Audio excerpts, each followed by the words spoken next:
I arrived at the airport with a neatly packed suitcase, a week of PTO logged, and a quiet sense of hope I hadn't allowed myself to feel in years. My dad had nearly died of a heart attack 2 weeks earlier, and in some strange, backward way, it had brought us all into the same room again. He was the one who suggested it, a family trip like we used to do. He even used that exact phrase. I'd stared at the phone in disbelief when he said it. I hadn't heard "we" in that tone since high school. So I said yes. I paused my work queue, filed backup contact plans, told my manager I'd be remote, unavailable. Family vacation, I told her. First in a decade. She smiled kindly and said, "Go be a daughter. I should have known better." When I got to the Delta check-in line, I gave them my name and confirmation code. The attendant typed, then frowned, typed again. She leaned toward the screen and gave me that practiced, soft, polite voice that always precedes bad news. "I'm sorry, but it looks like your ticket was canceled." I blinked. No, that can't be right. My father booked it for the 4 of us, my parents, my sister, and me. I confirmed it 2 days ago. She shrugged helplessly. "All the others are active. Just yours is missing from the group manifest. It was canceled 3 days ago." I turned, scanning the terminal for their faces, and there they were. My parents stood about 30 feet away, chatting with my sister Madeline. Her long blonde hair was tied up in a neat bun, sunglasses perched on top like a crown. She was smiling. When our eyes met, she didn't look surprised. She looked satisfied. I walked over slowly. Heart thudding. "My ticket's gone," I said flat. "It was canceled." My dad frowned. No, that doesn't make sense. I bought them all together. I paid for the group. I just spoke to the counter. Mine's the only one missing." He turned to my mom. "Gail, did you?" She shook her head, confused. "Of course not." I looked at Maddie. She didn't say a word, just smiled, tilted her head. That same look I remembered from childhood. The one she wore after hiding my college application essay. The one she had when she whispered to a boy I liked that I still wet the bed. "Maddie," I said. "You canceled it, didn't you?" My mom's voice sharpened. "Claire, don't start. She never wanted me to come. You know that." "You're being dramatic," she snapped. "It's just a mistake. Probably a glitch with the airline." I laughed short and bitter. "Right. And it just so happened to glitch on my ticket." My father checked his watch. "We're boarding soon. Maybe we can sort it out with the gate agent." "There are no seats left," I said, "unless one of you wants to stay behind." Silence. That was the moment I knew. I stood there in the center of the terminal, holding nothing but a carry-on bag and the echo of my own name. They didn't say, "We'll cancel the trip."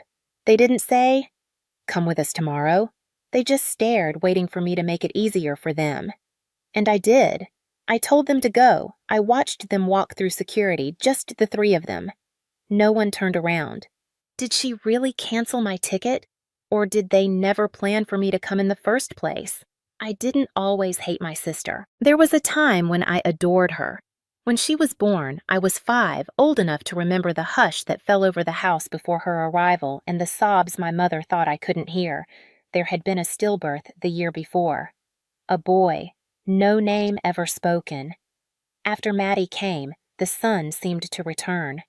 Everyone said it. She was the miracle that healed us, that saved Mom, that made Dad smile again.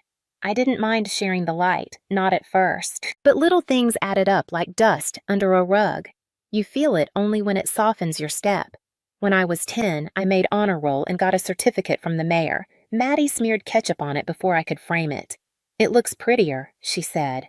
When I was 12, I played my first piano recital. She unplugged the keyboard 5 minutes before my set. It was buzzing. She told my mother I performed with shaking fingers and no sound. Mom stroked her hair that night and told me not to be so emotional. "She's just little Claire. Let her learn," but she never did. She learned how to perform, how to cry at just the right moment, how to tell a version of a story that left out her fingerprints. When I was 15, a boy named Aaron walked me home from youth group. The next day, Maddie told my parents she saw me sneaking into his car. I was grounded for a week. Aaron never called again. When I confronted her, she didn't deny it. "You're not even good at being liked," she said, twisting her friendship bracelet around her wrist. "Might as well let someone who is do the work." I told Mom. She smiled tightly and handed me a dish towel. You girls are always competing. Let it go. By the time I was 17, I stopped talking about school wins. I stopped trying to bring home good news. Everything I did seemed to make Maddie louder, brighter, more wounded. When I got into UNC Chapel Hill on a scholarship, Maddie spent the week in bed crying about how no one would ever be proud of her. My parents didn't come to move-in day. It's a hard time for Maddie. Mom had said, "She needs us close." That first night in my dorm, I made a cup of ramen and watched the hallway lights flicker. I remember thinking, this is what it feels like to disappear without dying. Years passed, I built a life, got my degree, moved to Asheville, learned to pay bills on time, show up early to meetings, send cards on birthdays that never got returned. Every now and then, I'd drive home for Thanksgiving. Maddie would roll her eyes when I walked in, sit at the opposite end of the table, interrupt me, mid-sentence with something louder. My parents didn't correct her. They passed the gravy and changed the subject. The last time I visited, she borrowed my laptop and forgot to return it for 2 weeks. When I got it back, half the keys were missing. My parents told me to be gracious. "You're so strong, Claire," Mom said. "She needs more help than you ever did." That sentence stayed with me.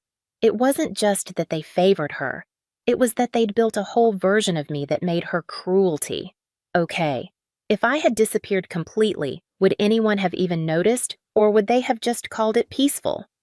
I moved to Asheville for work and never moved back. It wasn't dramatic. There was no big fight, no final door slam. I just stopped offering pieces of myself no one asked for. I rented a small one-bedroom near the river. The ceiling fan rattled when it rained, and the kitchen tile was cracked under the sink, but it was mine. I kept a plant alive for 3 years, bought groceries on Sunday, paid my electric bill early. I didn't cut off my family. I answered calls. I sent cards on holidays. I mailed my dad a book once about heart health and scrawled a note in the cover. "Take care of yourself. Some of us still need you here." He never mentioned it. When Maddie graduated high school, she didn't have the grades for a university, so she enrolled in community college and stayed home. My mom posted pictures of her on Facebook every week. Maddie at the farmer's market. Maddie at church. Maddie with a rescued kitten. No mention of me, but I didn't expect it anymore. I had a life now, a quiet, careful one. I made real friends, not many, but the kind who remembered my coffee order and texted when it snowed to ask if I needed salt. I took walks in the botanical garden behind my building. I watched couples argue over mulch at Lowe's and thought, this is what peace looks like. It's not loud. It doesn't beg to be seen. Then the call came. My mom's voice was tight, not crying but close. "Your dad's had a heart episode. It was serious. They brought him back, but it was close." I booked a train that night. The next morning, I was back in Greenville, standing in a beige hospital hallway, watching my father sleep beneath a plastic blanket. He looked smaller than I remembered. Maddie didn't look at me when I walked in. She scrolled her phone in the corner, earbuds in. I stayed a week, worked remote from their dining room table, kept the house quiet, made sure he took his meds. I fixed a loose cabinet hinge and replaced the batteries in the smoke detector, things no one noticed, but I did them anyway. At breakfast one morning, Dad looked at me across the table and said, "We should take a trip, all 4 of us. It's been too long." I waited for someone to laugh. No one did. He meant it. I hesitated, but then I thought about the way he gripped the stair rail now, how he winced when reaching for his coffee. Something in him had shifted, and maybe foolishly, I hoped something in them had too. So I said yes. I requested time off. I cleared my schedule, emailed my manager, updated my calendar. I packed simple linen shirts, a pair of sandals, a dog-eared novel I'd been saving for years. I wanted to believe this time might be different, that maybe after everything we could sit on a porch somewhere and talk like people who remembered each other's first names. But when the time came when I stood in that airport with a bag in my hand and a ticket that didn't scan, all I saw was Maddie smiling. And all I felt was stillness, not rage, not hurt. Just the quiet confirmation that nothing had changed. When did I stop trying to be seen and just start watching from afar? 3 days after they left, my phone buzzed just past 5 a.m. It was my mother missed calls. 7 of them. Then one text. "Call me now, it's an emergency." I didn't think. I called. She answered on the first ring, voice low and uneven. "It's your dad," she whispered. "Something's wrong." My chest tightened. "Is he in the hospital again?" "No, he's stable. But his pills are disappearing." I sat up fully awake. "What do you mean disappearing?" "His morning medication, the carvedilol. There were 15 left when we packed. Now there's barely 4, and we haven't skipped any." My mind clicked through possibilities. Miscounting housekeeping mistake. Then I heard her voice drop lower. I went into Madeline's room to borrow sunscreen. She wasn't there. Her bag was unzipped. I found the pills, all of them stuffed in a side pocket. I didn't speak right away. I could hear the ocean outside her hotel window, waves rolling in like breath. "She could have killed him," she said finally, and I couldn't tell if it was grief or disbelief in her voice. "She wouldn't have taken them by accident," I said. "No," my mother said softly. "No, she wouldn't have. I told her not to confront Maddie." "Not yet. Not while they were stuck abroad. They needed to document everything. Take photos. Secure the pills. Wait until they got home." "She'll talk her way out of it," I said. "She always does, but not if you have evidence." My mother hesitated. "Your father wants to speak to her tonight. He says she needs to hear it from him." I wanted to stop them. I knew how this would go. But I also knew my father quiet until he wasn't, and when he wasn't, it was already too late to redirect. That night, they called again. This time, it was Dad. His voice shook. "She exploded," he said. "Claire, I've never seen anything like it." He told me they sat her down calmly, just the two of them. They showed her the pills. Asked why, Maddie laughed. Then she screamed. She accused them of betrayal, said they were trying to humiliate her, called them liars, said she saw them replacing her with me, said Dad should have died if he was just going to bring me back into their lives. She started throwing things, he said, a lamp, her shoes. She picked up the hotel phone and screamed at the front desk. Security was called, then the police. They arrested her. My dad whispered, "Your sister." They took her in cuffs. "Claire, she kept shouting your name, like this was about you." I didn't know what to say. She wasn't shouting at me. She was shouting at the version of me that had never existed, the phantom sister who took nothing but was blamed for everything. "She's been released," he added, "but we're keeping separate rooms now. The hotel helped us change floors." There was a pause. We didn't know," he said, voice cracking. "We really didn't know." I almost believed him, but they had known. Somewhere deep down beneath the excuses and the staged smiles they'd known for years. They just never said it aloud until the consequences knocked. What happens when the golden child finally gets exposed and she turns on the people who created her? The next call came less than 24 hours later. This time, my mother wasn't whispering. Her voice was high-sharp with panic. "Claire, we can't find our passports." I blinked. "What?" "Both of them gone and our wallets. They were in the drawer by the bed last night now. They're just gone." I stood in the middle of my kitchen, still holding my coffee, the steam curled past my face. "Did you check with the front desk?" "Housekeeping." "We did nothing." Turned in Ron's ID. My credit cards, everything all gone. I didn't say anything. My mom's voice broke. "We think she took them." It made sense, after what happened. After being arrested, after being told for the first time in her life that she had gone too far, and now she was making sure they couldn't leave without her. She said my mom whispered that if we ever chose you again, we'd regret it. I sat down, slowly. It wasn't about pills anymore, or even rage. It was control. The only thing Maddie had ever needed more than attention.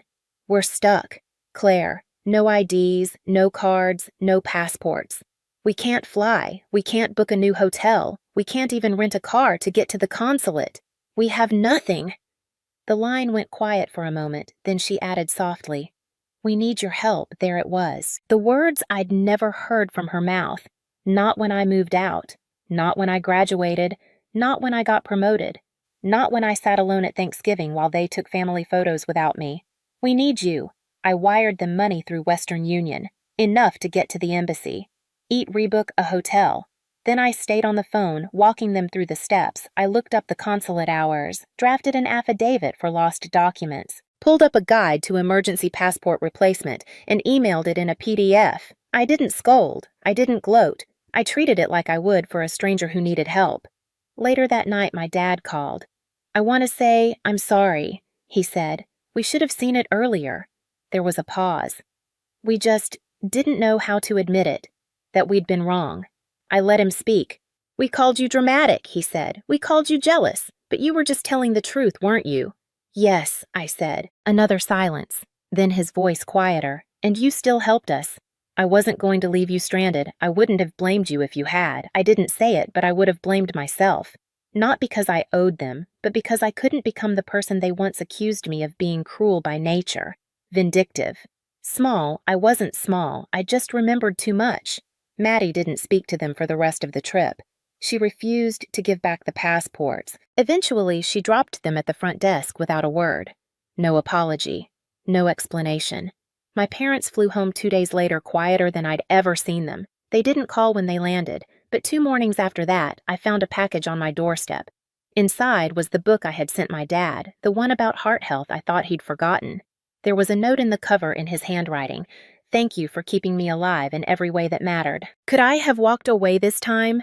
Yes, but maybe the point wasn't proving them wrong, just letting them see. I'd been right all along. Maddie didn't unravel. She detonated. Once they got back home, she refused to speak to them for 2 days. Then, as if those hours of silence had sharpened into blades, she began lashing out, not with words, but with control. She took their car keys and hid them twice. Once, when my father had a follow-up cardiology appointment, she smashed a set of dishes when my mom asked her to lower the volume on the TV. One night, she dragged a chair into the hallway, sat down, and played the same 3-second clip on her phone on loop until dawn. I told my parents to document everything. I told them it wasn't just tantrums anymore. It was a pattern. It was dangerous. They agreed, quietly, carefully. Then it escalated again. She came at my father with a kitchen knife during an argument. It wasn't deep, just a scrape along his forearm, but that didn't matter. He was bleeding, and it was enough. They called the police. Maddie was arrested this time for assault. She didn't cry, didn't beg. She just stared at them like they'd betrayed her for the last time. They pressed charges. Not because they wanted to punish her, but because it was the only way to get her out of the house. They filed a restraining order, changed the locks, hired an attorney. I didn't go down for the hearing. I watched it all unfold from my apartment in Asheville, tracking court documents, reading texts that came in like storm warnings. "She's still calling from the county jail." Should we answer? I told them no. She'd had their attention for years. Let the silence sit where it belonged now. When the eviction order was finalized, I offered to have them come stay with me for a while. Not out of guilt, just to give them time to breathe, and maybe quietly to see who I had become when I wasn't being erased. They arrived 2 days later with 2 duffel bags and the look of people who had just crawled out of something they built themselves. I set up the guest room with fresh towels, stocked the fridge with decaf, and left a spare key in a drawer they could find without asking. We didn't talk about Maddie. We didn't talk about much at first. But on the 3rd morning, my dad sat beside me on the back porch, watching the fog lift off the Blue Ridge foothills. He handed me a mug of coffee and cleared his throat like he wasn't sure if he deserved to speak. "You were never the problem," he said. I nodded. My mother joined us a little later. She didn't say anything, just wrapped a cardigan tighter around her shoulders and looked out past the trees like she was trying to see her way back to a version of herself that hadn't believed the worst things. That afternoon, I pulled out a small envelope from my desk drawer. Inside was a printout of their return flight information. I'd booked it for the following Monday. I left it on the kitchen table under a smooth river stone, the kind people put on graves or promises. On the morning of their departure, I hugged my mother. She held on a second longer than I expected.